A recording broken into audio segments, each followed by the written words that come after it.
Mes chers amis, chers compatriotes comoriens, je vais intervenir ce soir et mon intervention sera en français parce qu'il s'agit d'une réaction à la suite de la visualisation de la conférence de Madame l'ambassadrice de France aux Comores. Et c'est une journée triste aujourd'hui parce que si on regarde bien, après avoir regardé l'intervention, on constate réellement une véritable humiliation et le manque de dignité de l'État comorien et surtout une absence de rigueur sur nos journalistes présents en ce jour. Donc, je vais un peu traverser de façon survoler un tout petit peu cette conférence. D'abord, Madame l'ambassadrice a parlé de la perte de l'influence de la France aux Comores. Deuxièmement, il a parlé des questions de la problématique de la tournante.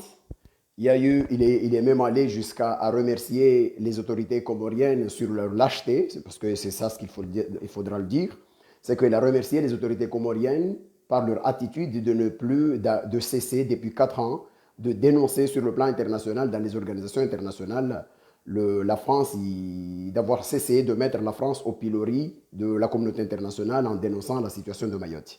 Donc franchement, quand on entend l'ambassadrice d'un État qui viole l'intégrité territoriale d'un pays prononcer ce genre de propos, on ne peut que regretter l'indignité des autorités et surtout l'humiliation de la nation et l'insulte à l'intelligence du peuple des Comores. Et c'est pour cela que je me suis dit, de toute façon, en ma qualité de Comorien, je ne peux pas laisser passer ça, il faut absolument que je réagisse. Je ne dis pas que ma voix porte jusqu'à l'ambassade de France, je n'en sais rien, mais dans tous les cas, ma conscience en ma qualité de Comorien m'oblige à réagir et à dénoncer ce genre de propos parce qu'il s'agit carrément d'une insulte à l'intelligence et à la mémoire de nos aïeux qui se sont engagés, qui sont battus pour l'indépendance des Comores.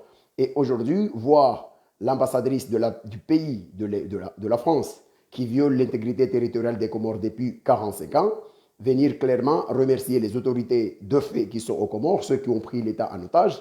Aujourd'hui, pas le remercier parce qu'ils ont rendu, le remercier parce que tout simplement, ils ont cessé depuis 4 ans de dénoncer cette violation sur le plan international. Et comme certains peuvent le dire, il s'agit carrément, un jour je vous avais dit ici que Azali, un préfet de Mayotte, il qualifie Azali de réserviste de la France au sein de l'Union des Comores. Donc c'est quelqu'un, malheureusement, c'est un Soroda, c'est un Comorien qui travaille pour les intérêts de la France, c'est un Comorien qui est à la tête de l'État des Comores, mais qui soutient la thèse de Mayotte française. Parce qu'on ne peut pas comprendre qu'une nation, ou un peuple, ou un État accepte une telle situation. Donc, je vais survoler un tout petit peu par rapport à ça. La première des choses, je voudrais d'abord dire à nos journalistes qu'il y a des questions que vous avez posées qu'il fallait probablement, ces genres de questions, il faut les poser au ministre comorien. Ce n'est pas à Madame l'ambassadrice de nous expliquer une politique d'intégration, une politique d'insertion professionnelle. Ça ne la regarde pas. Il s'agit des questions qui relèvent des compétences des Comoriens. Ce qu'il fallait faire, c'est plutôt de lui poser des questions et surtout des questions rigoureuses par rapport à la diplomatie française et notamment sur la question de la souveraineté de notre pays par rapport aux violations multiples que fait la France. Et à un moment donné même, il faut rappeler à l'ambassadrice ou il faut rappeler aux autorités françaises à chaque fois qu'il parle de Mayotte française, parce qu'à un moment donné, il a dit Mayotte, nous on dit que Mayotte est française, et vous dites que Mayotte est comorienne, et après ça, on va faire quoi? Est-ce qu'on va prendre les armes pour se fusiller? En rigolant comme ça, une boutade comme ça. Mais il faut rappeler que Mayotte est comorienne, et ça, ce n'est pas l'État comorien qui le dit, mais c'est le droit international. Et très vite, rappeler les questions qu'il fallait poser, ou qu'il faut poser aux autorités françaises, c'est de leur dire, de leur montrer leur schizophrénie diplomatique quand, aux Comores, ils prétendent que Mayotte est française, alors que le droit international dit que Mayotte est comorienne, mais au même moment, ils essaient de condamner, il continue de condamner la Russie de sa violation au niveau de la Crimée. C'est exactement ça ce qu'il fallait dire, ce qu'il fallait dénoncer et dire clairement. Les journalistes comoriens, il faut à un moment donné essayer d'être un peu plus incisif vis-à-vis de l'ambassadrice ou vis-à-vis des autorités françaises et les autorités de l'ambassade de France aux Comores. Et donc, je ne peux que regretter cela et dénoncer carrément cette humiliation et dire que Mayotte est comorienne. C'est le droit international qui le dit. Que la France dit que Mayotte est française, ça c'est son problème. Et ce problème-là n'engage pas les autorités comoriennes. Et les autorités comoriennes, ils n'ont, nous, les autorités de l'autre côté des Comores, il y a le droit international qui nous donne raison sur ce point-là. Et surtout, il fallait aussi, par rapport au drame, parce que souvent ils disent, oui, le trafic des êtres humains, etc., etc. Non, les mots ont un sens. Il ne s'agit pas d'une question de trafic des êtres humains. S'il y a des Kwassa qui partent d'Anjouan pour aller à Mayotte, ou qui partent d'Anjouan pour aller à Moélie, il s'agit des liaisons inter-îles.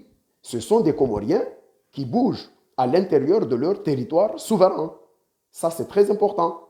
Et effectivement, aujourd'hui, il y a l'administration française qui occupe Mayotte, mais cela, les faits sont là, mais à aucun moment, on ne peut pas se contenter de dire, mais finalement, s'il y a une vedette qui amène des gens depuis Moutamoudou chez Karoua jusqu'à Fomboni, ça, nous sommes dans une relation inter-île, mais à partir du moment où les mêmes personnes partent vers Mayotte, ça veut dire que ce sont des trafiquants d'êtres humains. Il faut arrêter à un moment donné. Et il fallait rappeler à Madame l'ambassadrice que les 30 000 à 40 000 morts sur ce bras de mer qui sépare Anjouan et Mayotte sont une responsabilité de la France. La France a une grande responsabilité, c'est une responsabilité globale de la France. La France est comptable de ces morts et il faut un jour ou l'autre construire un monument quelque part où on dressera les noms de tous ceux qui sont victimes de cette situation et de clarifier et de le dire clairement qu'à la mémoire de nos péris en France, à cause de nos péris en mer, à cause de la France. Parce qu'il s'agit d'une violation de notre droit.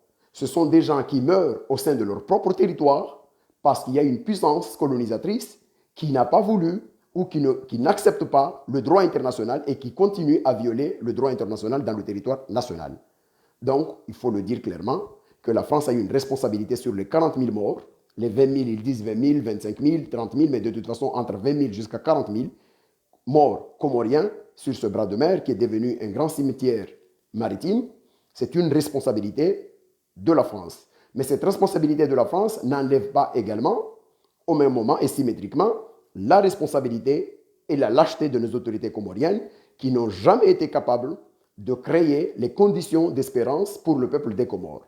Donc, ils ont certainement une responsabilité sur une mauvaise gestion qui pousse une grande partie de la population comorienne à se chercher ailleurs. Ils ont une responsabilité, mais la plus grande responsabilité revient à la France qui viole le droit international et qui est à l'origine de tous ces drames. J'ai entendu également Madame l'ambassadrice dire quelque chose de très grave. Elle a dit plutôt que sur la problématique, sur la question de l'énergie aux Comores, elle était obligée de dire aux autorités comoriennes de lui faire confiance et qu'elle, elle a fait appel à une société française qui se nomme Innovant, qu'elle a connue en Namibie. Je ne sais pas si elle l'a connue en Namibie ou c'est elle qui a fait venir cette société en Namibie. C'est ce qu'il me semble que la famille Vernaguet, c'est une famille amie à Madame l'ambassadrice. Mais dans tous les cas, cette histoire-là, c'est quelque chose de trop grave. Pourquoi? Parce que d'abord, il n'y a que l'ambassadrice de France qui peut se comporter comme une gouverneure coloniale aux Comores. Mais je veux qu'on m'explique au nom de quoi une ambassadrice ou un ambassadeur peut se permettre de dire à un gouvernement, vous ne savez pas faire, attendez, je vais appeler un ami qui est entrepreneur quelque part et je vais lui dire de venir ici et investir, etc. Non seulement c'est une violation de la souveraineté, mais deuxièmement, c'est une violation de la loi sur la passation des marchés. Parce qu'il y a des entrepreneurs comoriens qui seront capables, peut-être, il fallait absolument, puisque le marché de Fumbuni, par exemple, c'est le marché ce marché qui a été donné à Innovant, c'est un marché sur l'énergie solaire à Fumbuni. Innovant, au départ, c'était 3 millions d'euros. Innovant, je le précise très bien, c'est une société très sérieuse. C'est une société très sérieuse qui a fait ses preuves en Bretagne et dans une grande partie de la France, et aussi en Afrique. Je pense que dans 11 pays africains, dont la Namibie et aux Comores. La question ne se pose pas à ce niveau-là. Mais la question, c'est comment une ambassadrice peut intervenir, interférer et violer le droit, la loi sur la passation de marché et faire en sorte que le marché sur l'énergie, on l'attribue directement à son ami de la famille Vernaguet qui va installer, qui va travailler au niveau de Fomboni sur l'énergie solaire. Est-ce qu'aux Comores, ou bien, je ne parle pas seulement aux Comores, mais on aurait pu ouvrir à concours ou à un appel d'offres et permettre à des sociétés autres que la société française de concourir et peut-être qu'Innovant allait gagner par son expérience et par son expérience, mais à aucun moment penser que de toute façon, Innovant, il va avoir ce marché sur un plateau d'or parce qu'il y a une ambassadrice qui appelle le ministre de l'économie qui lui dit, écoutez, vous ne savez pas faire, il y a un problème d'énergie. Vous savez, j'ai un ami, je l'ai vu en Namibie, je vais la faire venir ici et vous allez voir que ça va marcher. Et du coup, ça fonctionne comme ça. Ce n'est pas grave, ce n'est pas normal. Et je pense que cette manière d'agir, c'est une manière qui tue nos opérateurs économiques. Et aussi, c'est l'ambassadrice de France qui vient violer la loi aux Comores, puisqu'il y a une loi de passation de marché. À partir du moment où, à un tel niveau de, je pense que c'est 3 millions, à partir du moment où il y a 3 millions de 3 millions de nos francs, il faut lancer un appel d'offres. Or, cet investissement, c'est 3 millions d'euros. Vous imaginez, 3 millions d'euros au départ. Et innovant, on a fini par, le projet est fini à 4 millions, 4,7 millions d'euros, mais ça été donné comme ça. Et sur un engagement de 26 ans, c'est-à-dire pendant 26 ans, c'est cette société française qui va produire de l'énergie et vendre à notre société nationale Solenec, et que pendant 26 ans, vous imaginez ça, pendant 26 ans, c'est ce qui va se passer aux Comores. Déjà, le choix énergétique, le choix de faire ça, je pense que ce n'était pas le bon choix, dans la mesure où nous avons une société qui a des difficultés à acheter même son propre carburant. On aurait pu, peut-être l'État aurait dû s'appuyer sur le projet PASEC, qui est projet d'appui pour le programme énergétique, et essayer de financer ce projet-là.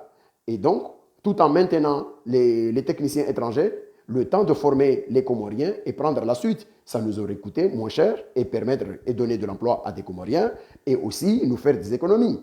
Mais il y a eu ce choix-là parce que c'est l'ambassadrice de France. Elle, aux Comores, elle peut se comporter comme un gouverneur colonial. Donc, elle appelle les ministres pour lui dire, écoutez, voilà, j'ai un ami là-bas, je vais le faire venir ici. Il a une société, il va intervenir, etc., etc. Et ça se passe. Je pense que c'est indigne. C'est pas comme ça que ça se passe. Et si on était dans un pays de droit, je vous jure,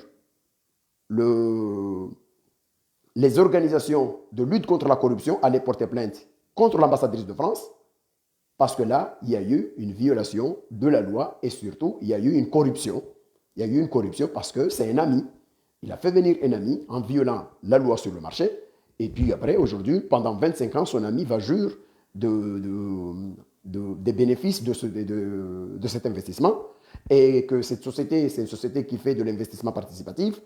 Il avait lancé une demande de participation. Il y a eu 900 contributeurs. Ces 900 contributeurs, ils ont pu lever 1,5 million. 1,5 million d'euros sur 900 investisseurs. 900 investisseurs qui attendent un retour à l'investissement.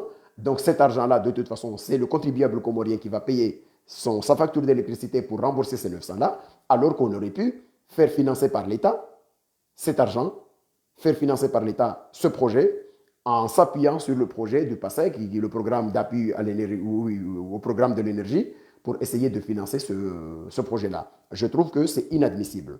C'est inadmissible de passer comme ça. Et il y a aussi, on a parlé de la question, avec Madame l'ambassadrice, elle a parlé de la question du visa Balladur. S'agissant du visa Balladur, ce visa criminel que la France a installé aux Comores, et qui est à l'origine de tous ces malheurs que je vous ai dit, c'est-à-dire ce cortège de morts, ces 40 000 morts, de 25 à 40 000 morts, qui relèvent de la responsabilité de la France. C'est ce visa-là. Parce qu'on sait très bien qu'avant 1995, avant ce visa, entre les îles, on pouvait y aller d'un côté comme de l'autre, etc. Ça ne posait pas un problème. Effectivement, Madame l'ambassadrice, a mis en exergue une situation en disant, avant de lever le visa Balladur, il va falloir peut-être, elle estime qu'il faut d'abord procéder à une diminution, travailler, fait en sorte qu'on diminue l'écart de développement entre les Comores et Mayotte. Je pense que là, nous sommes dans c'est quelque chose de très intéressant. Mais par contre, là, il y a une contradiction. Et la contradiction, c'est quoi? La contradiction, normalement, c'est que cette France qui nous dit qu'il faut, à un moment donné, cette France qui nous dit il va falloir d'abord, avant de lever le visa, il faut essayer de diminuer ou de réduire l'écart de développement entre les deux bords, c'est-à-dire le Niambo de Mayotte et les 3 îles de l'archipel des Comores. Mais le problème qui se passe, c'est que c'est impossible. Aujourd'hui, cette France qui dit exactement ça, c'est cette France qui soutient ce régime de terreur qui est aux Comores. Nous avons un régime corrompu aux Comores qui ne respecte aucune loi et qui est classé, je sais pas, il est classé en termes d'investissement, d'attractivité d'investissement étranger, il est classé derrière la Somalie, et c'est cet État-là que la France soutient, ce sont ces autorités-là que la France soutient, et il estime que, mais j'aimerais bien savoir que comment un État corrompu, un régime dictatorial qui a instauré une instabilité politique aux Comores peut créer les conditions d'une espérance économique ou les conditions d'un climat des affaires qui permettrait à des investisseurs étrangers de venir investir aux Comores et espérer un jour réduire l'écart de développement entre Mayotte et les Comores. Mais c'est schizophrénique. Donc ça veut dire tout simplement que la France n'a pas envie que ça marche aux Comores, puisqu'il fait tout pour bloquer à quatre fers toute possibilité, toute éventualité de créer les conditions d'instauration d'un État de droit aux Comores qui aura la légitimité et la légalité du suffrage des Comoriens et qui permettra au peuple des Comores de souffler parce qu'il y aura une orientation économique viable. Mais aujourd'hui, on peut toujours nous rabâcher ces histoires-là. Oui, il va falloir réduire, etc., etc. Oui, s'il va falloir réduire, effectivement, on est dans la bonne tangente, mais ce n'est pas avec ce régime-là. Mais ce même régime de terreur, ce même régime criminel, ce régime qui fait qu'aujourd'hui, avec la corruption qui la gangrène, l'instabilité politique qu'il a installée, aujourd'hui, nous nous retrouvons derrière la Somalie en termes d'attractivité économique, en termes d'attractivité de ce qu'on appelle les IDE, les investissements de fonds étrangers qui arrivent aux Comores. Donc, ça, c'est un peu schizophrénique.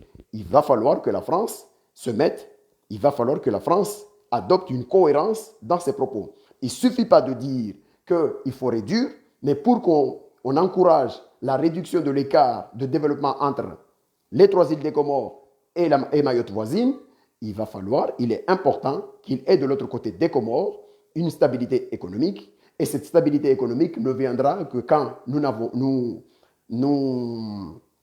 arrivons à éradiquer la corruption, premièrement, et deuxièmement, à instaurer une stabilité politique. Ce sont les deux leviers ou les deux conditions sine qua non susceptibles de créer les conditions d'un climat des affaires propice qui permettrait un jour à une réduction de la pauvreté. Et puis après, il y a aussi, on a parlé oui, le pétrole.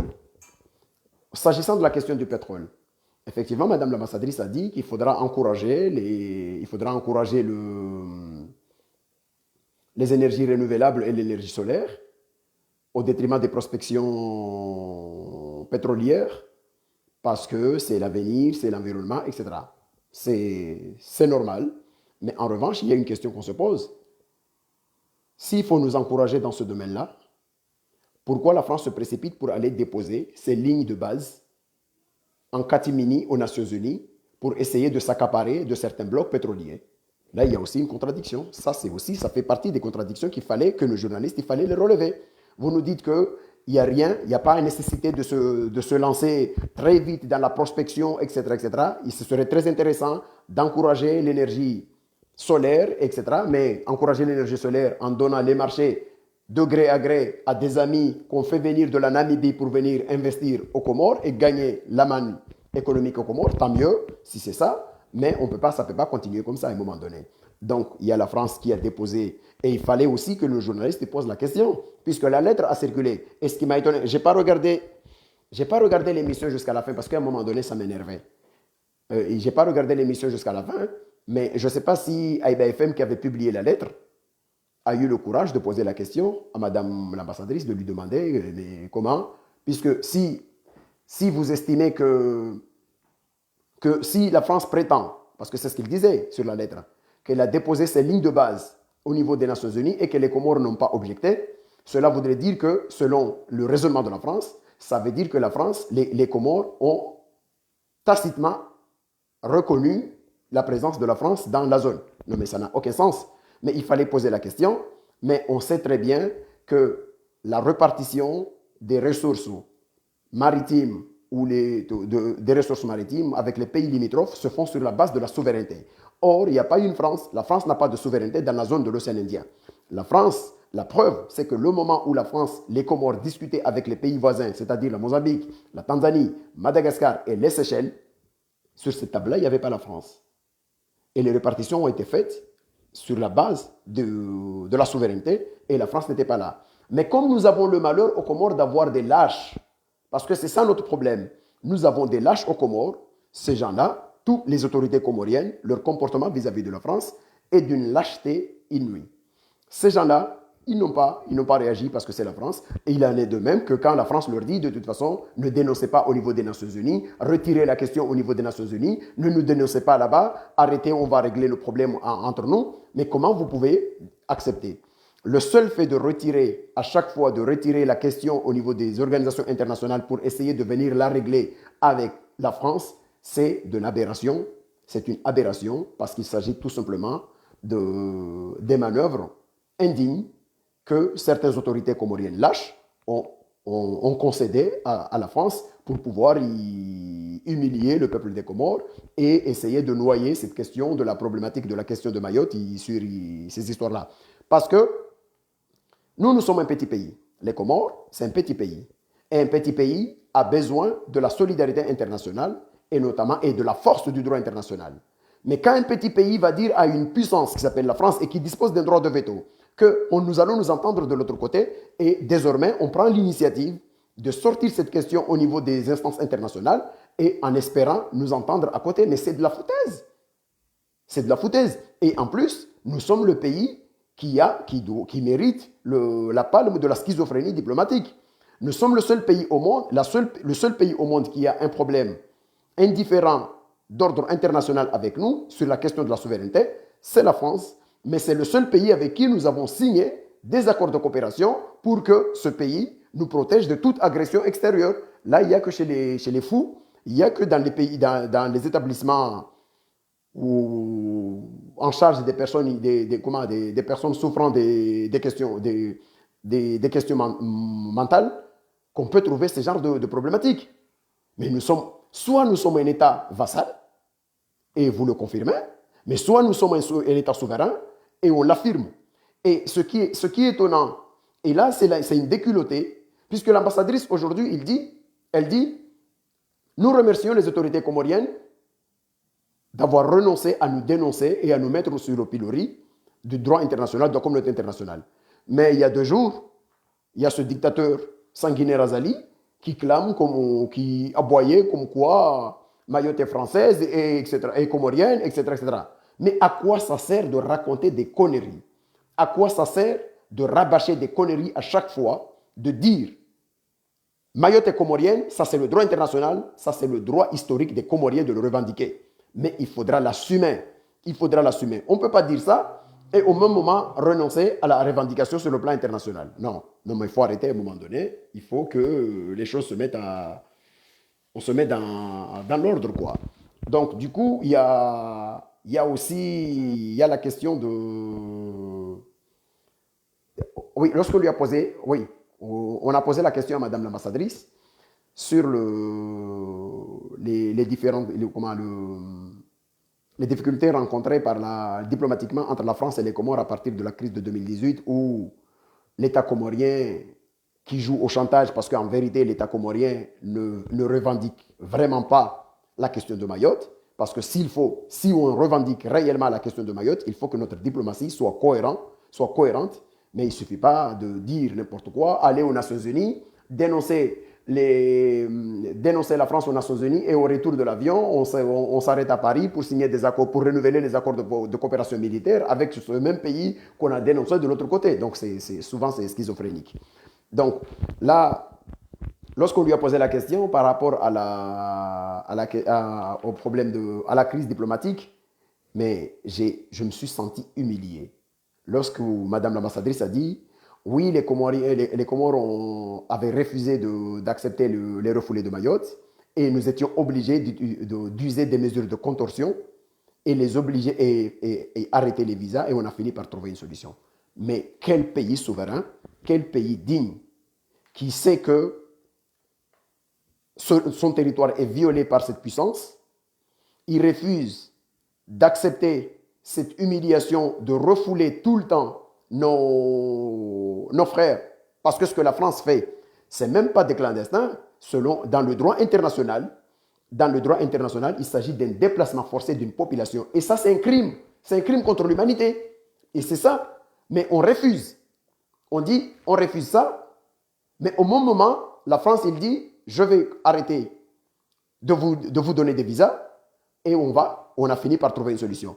Mais n'importe quel État digne allait dire à l'ambassadrice de France, Madame, vous avez 48 heures au maximum, préparez vos bagages et vous quittez ce territoire.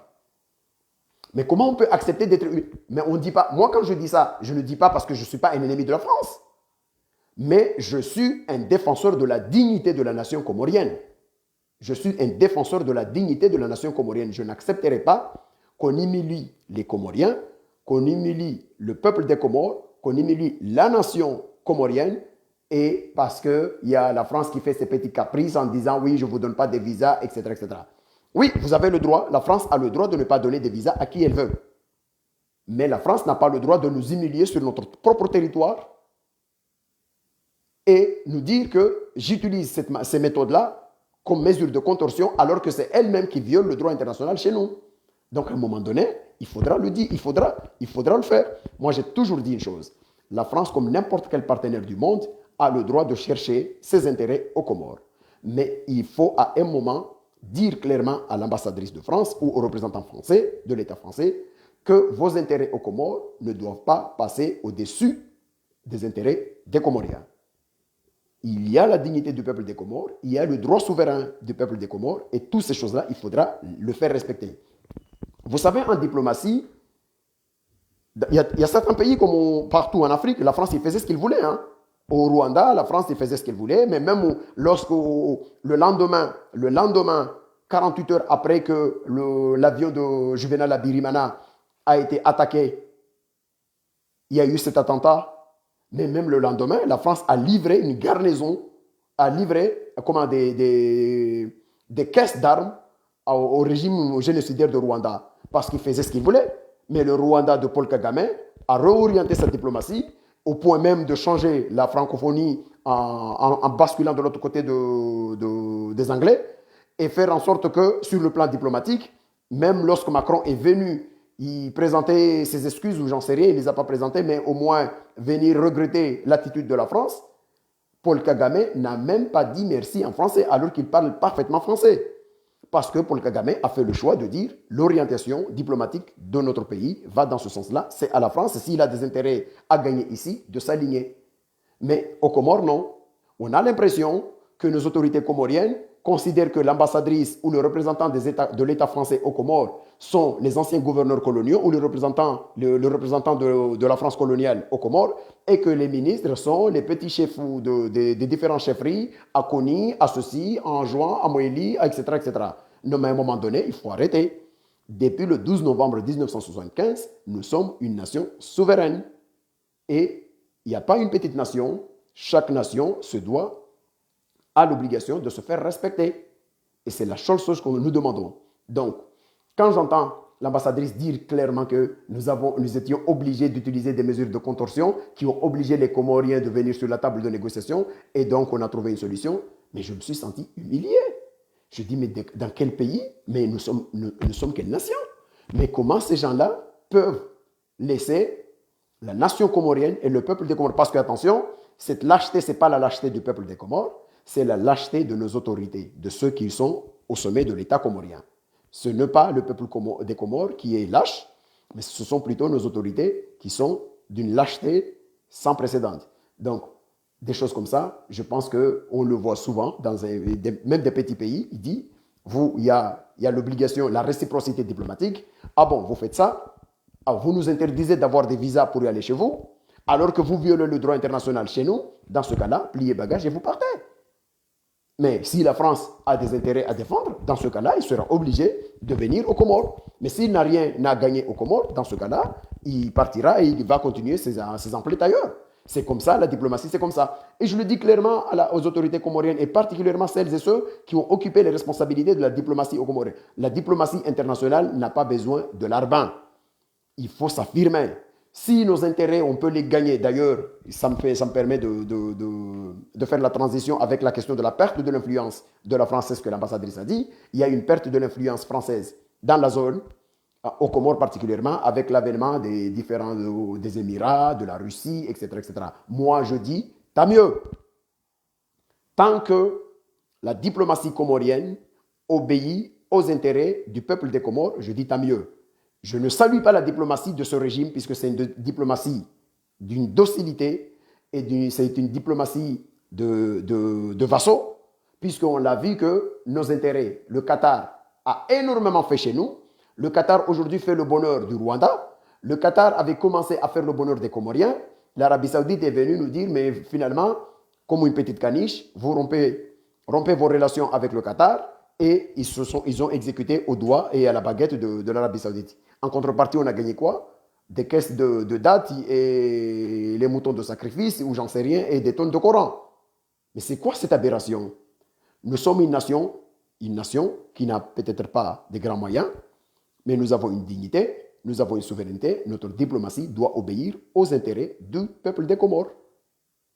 Si nos intérêts sont avec les Qataris, on doit chercher nos intérêts là où ils sont. Donc aujourd'hui, il y a une perte d'influence aux Comores. Moi,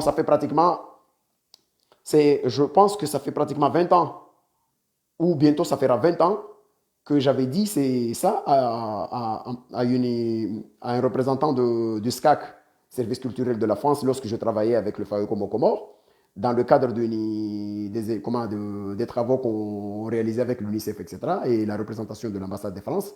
J'avais expliqué cette question de perte d'influence parce que la France continuait à refuser le visa à des Comoriens, des jeunes Comoriens, et ces gens-là partaient dans les pays orientaux, etc., etc. Et donc, quand ils vont venir, on va se retrouver avec des diplomates qui ne parlent que arabe, etc., et que ça va continuer dans ce sens-là. Donc, c'est à la France de faire. Et puis, surtout, quand on parle d'investissement, Madame l'ambassadrice, il dit, nous avons mis sur la table 150 millions. Mais 150 millions que vous avez mis sur la table, c'est les 150 millions de l'indignité. Parce que ces 150 millions, c'était en contrepartie de quoi? En contrepartie du reniement de la diplomatie comorienne, de la souveraineté des Comores.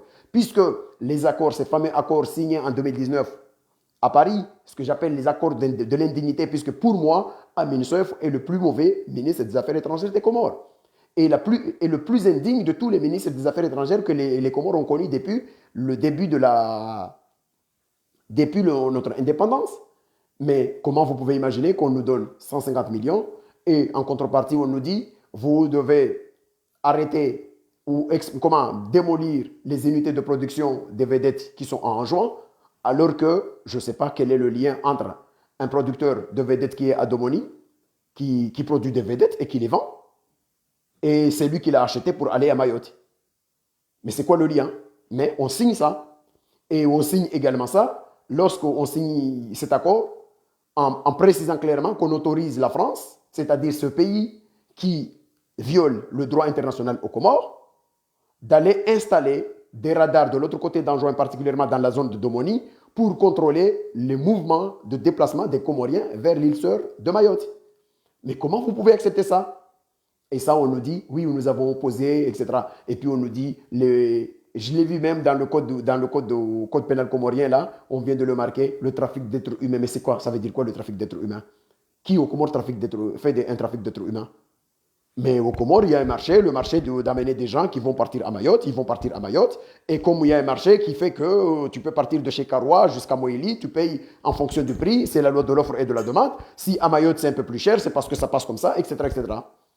Mais on nous dit, Mais attends, à un moment donné, il faut arrêter. À un moment donné, il faut arrêter. Soit on est une nation qui revendique la souveraineté des Comores dans l'île comorienne de Mayotte, et là, il faut toujours le rappeler, et il fallait, vous avez manqué, vous les journalistes, vous avez manqué cette opportunité de le rappeler à Madame l'ambassadrice qu'il y a une résolution des Nations Unies. Cette résolution s'appelle 3385, et c'est une résolution qui le dit clairement que les Comores sont une nation souveraine et son territoire couvre l'île de Mayotte, Anjouan, la Grande Comore et Moïli. Et enfin, donc, par rapport à la perte d'influence et tout ça, c'est à la France de se débrouiller. S'il veut gagner en influence aux Comores, il n'a qu'à changer de fusil d'épaule.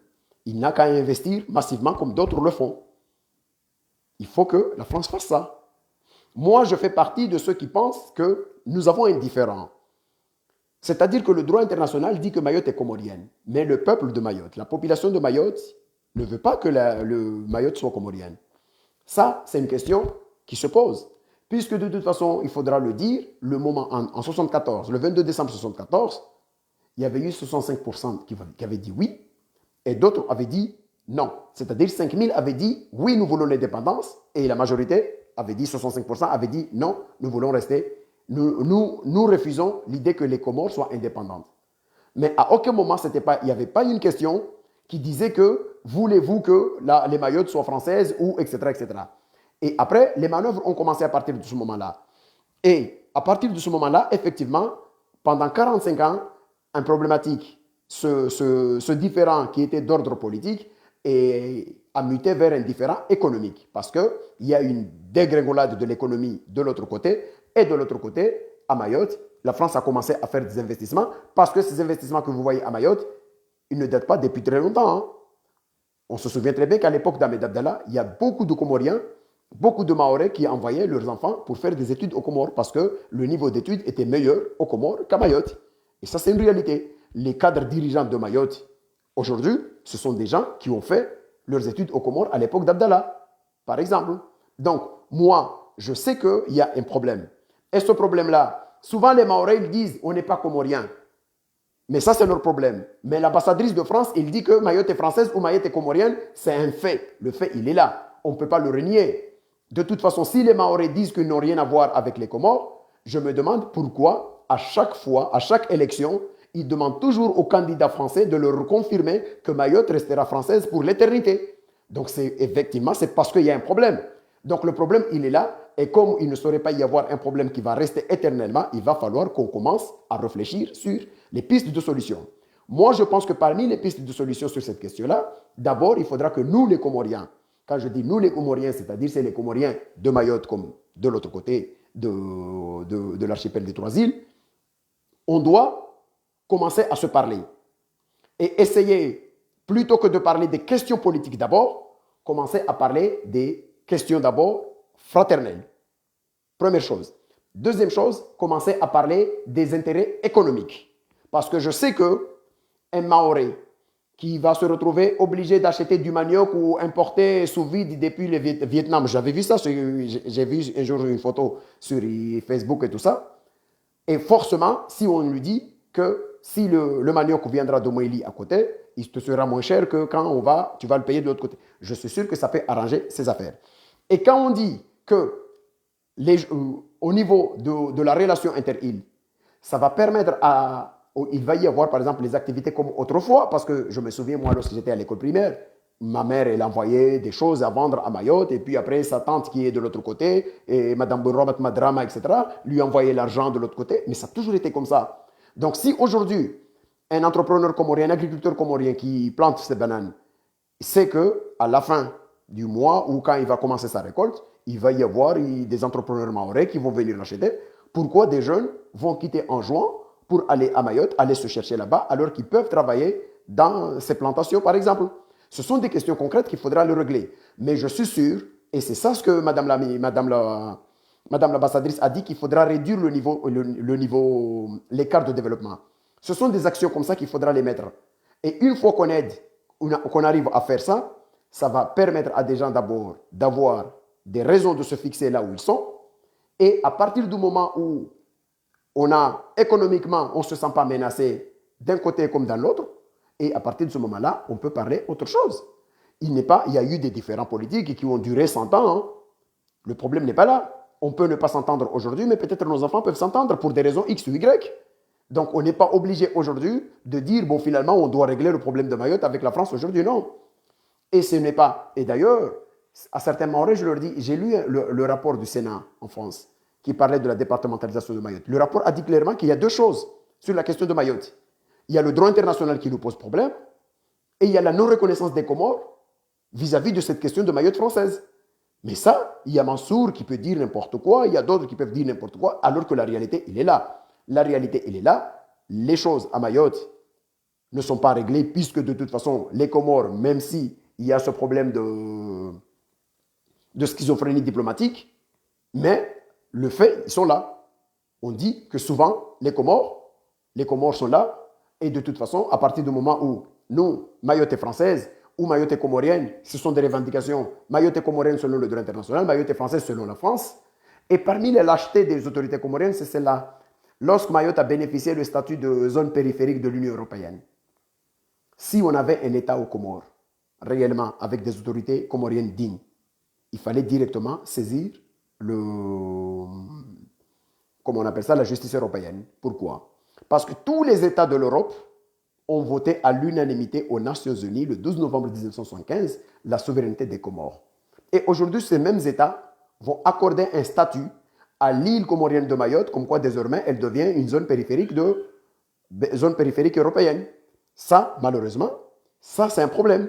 Mais nous n'avons pas d'autorité comorienne, nous n'avons que des vassaux, nous n'avons que des gens qui ont fait allégeance, comme d'autres terroristes font allégeance à Al-Qaïda, nous avons des autorités comoriennes qui ont fait allégeance à la France et ils obéissent au doigt et à la baguette de l'ambassadeur ou de l'ambassadrice de la France qui est aux Comores. Malheureusement, c'est le drame de ce pays. Le drame des Comores, c'est que nous avons non seulement des autorités qui ne réfléchissent pas pour notre avenir, mais deuxièmement, nous avons des autorités qui ne réfléchissent pas, qui n'ont pas le sens de la nation et qui n'ont pas le sens de la dignité et qui malheureusement sont là pour obéir et qui jouent contre les intérêts du peuple des Comores. C'est ça malheureusement, on est à ce niveau-là.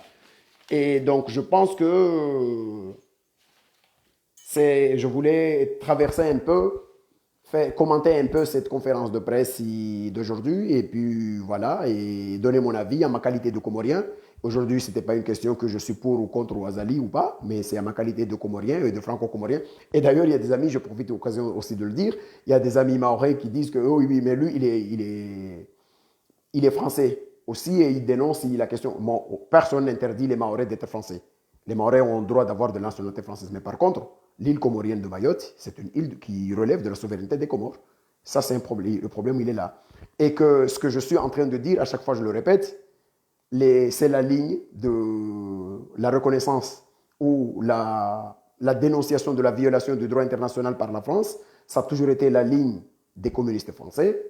Et en novembre 75, il y a eu une soixantaine de députés, je le répéterai toujours, en novembre 75, il y a eu une soixantaine de députés français qui ont saisi le Conseil constitutionnel français pour dénoncer la violation du droit international par la France sur la question de l'île comorienne de Mayotte. Et parmi ces députés, qui n'étaient pas les moindres, il y a eu des anciens ministres, il y a des gens qui sont devenus ministres, comme Jean-Pierre Chevènement, qui était signataire de la saisine. Il y a eu Pierre Jox, qui était ministre, non seulement ministre de l'Intérieur, mais aussi sage du Cour constitutionnel. Il y a eu aussi l'ancien Premier ministre Pierre Mauroy, ainsi que 53 autres députés qui ont signé cette saisine pour dénoncer la violation du droit international aux Comores par la France. Donc, à celles et ceux qui disent oui, mais parce que lui, il est français et il dénonce la question, il n'est pas interdit à un Mahorais d'être français. Ça, c'est son problème, comme c'est mon problème à moi, et comme c'est le problème à n'importe quel Italien qui est français ou qui est, etc., etc. Et je n'ai pas besoin d'être palestinien pour dénoncer la violation ou la colonisation juive dans les territoires palestiniens. Je ne suis pas obligé d'être ouïghour pour dénoncer ce que la Chine fait de l'autre côté, etc., etc. Donc voilà, je suis quelqu'un qui est attaché au droit et il se trouve que là où ce droit est violé, il y a un attachement encore particulier parce qu'il s'agit de la terre de mes ancêtres. donc, ou les Comores, et donc forcément, je serai doublement motivé à dénoncer cette violation du droit. Et la France est grande quand elle respecte ses valeurs, les valeurs qui ont fait d'elle une grande nation, c'est-à-dire c'est le respect du droit international et le respect aussi des valeurs des droits de l'homme. Ce sont ces valeurs-là qui font de la France une grande nation. Mais quand la France continue à violer ces valeurs-là, elle perd sa crédibilité et elle est inaudible vis-à-vis des autres quand elle les dénonce. Et voilà, c'est comme ça que c'est comme ça. Bon, voilà, mes chers amis, c'était juste une fois n'est pas coutume. Je fais une intervention en français parce qu'il s'agissait de réagir par rapport à la conférence faite par l'ambassadrice de France aux Comores. Et donc, forcément, étant donné que l'ambassadrice parlait français, j'ai choisi de répondre en français, à la fois pour dénoncer ces choses-là, mais aussi pour lui donner la possibilité aussi d'écouter si qu'il y a des Comoriens qui ne sont pas d'accord et que de comprendre très bien que tous les Comoriens, et je suis convaincu que nous sommes nombreux dans cette posture-là, à dénoncer ou